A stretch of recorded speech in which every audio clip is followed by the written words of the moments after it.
राजनीति को केन्द्र करी गोष्ठी संघर्ष नयागढ़ जिला रणपुर थाना हंसरा ग्राम में गोष्ठी संघर्ष 10 जन गुरुतर आहत पूर्वर एही गाँव में दुई गोष्ठी मध्य राजनैतिक कारणरू तिक्तता लगी रही। आज प्रथमे उभय पक्ष मध्य बचसा आरंभ हो गोष्ठी संघर्षर रूप नहीं परस्पर उपर मरणांतक आक्रमण करते उभय पक्षर 10 जन आहत होता बेले 8 जन गुरुतर होती। 8 जन को भुवनेश्वर स्थानांतर करा जायछि। उभय गोष्ठी पक्षर रणपुर थाना लिखित अभियोग होइछि। पुलिस घटनार तदंत करुछि। राजनीतिक दल को नहीं सका आम चारिपट घर घेराव करी आमको घर भांगी आम साई लोक मैंने मुंड फटेकी बाड़े हाणी मो पुओ हाथ हाणी दे भाई की ठेंगा पांचड़े खंडारे हाणी मझिया भाई आमर भुवनेश्वर रेफर होती मानस दास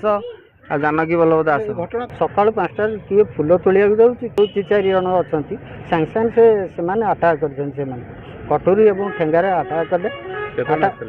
से 8-10 स्त्री लोक 2-3 एनभल तापर पुरुष लोक जिते सब भाई थे से आटाक कले आमर या चाहूँ आम पुलिस उचित पदक्षेप नेब एवं अभियुक्त मानक उचित शास्ति